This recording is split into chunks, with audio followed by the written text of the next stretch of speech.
Walaupun kebencian-kebencian itu tertanam di dalam hidup kita, walaupun banyak orang yang menyakiti hati kita, tetapi melalui proses hidup sebagai orang-orang yang percaya kepada Tuhan, kita tidak patut untuk membalaskan dendam kita kepada orang lain. Begitu juga.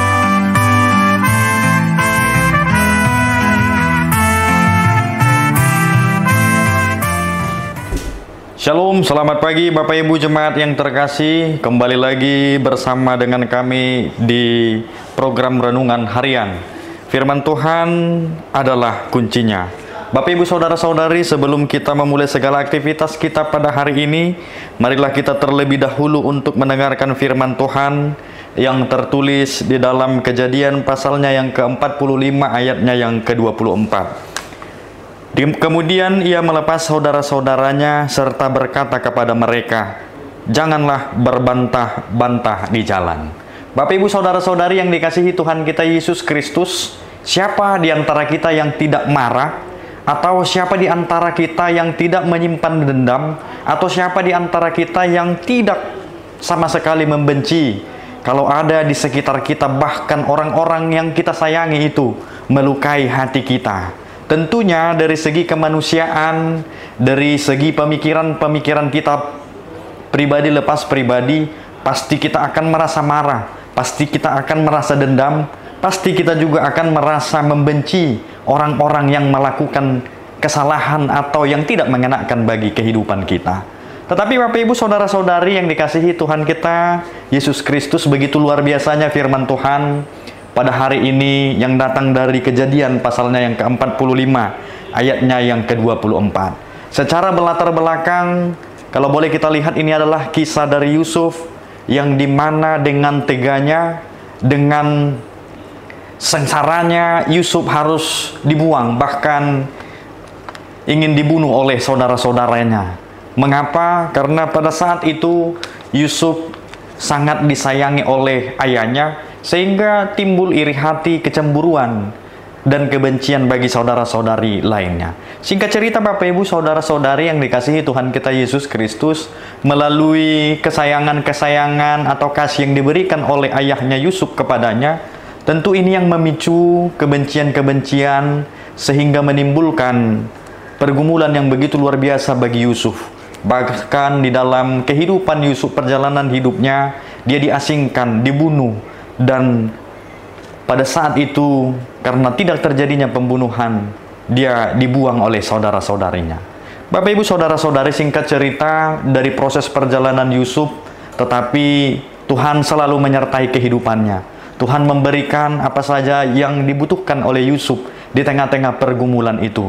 Apa artinya? Melalui kehidupan Yusuf yang terus bergantung kepada Tuhan, yang memiliki hubungan yang dekat, kehidupan Yusuf sampai kepada tingkat yang mungkin dia rasakan begitu sukacita.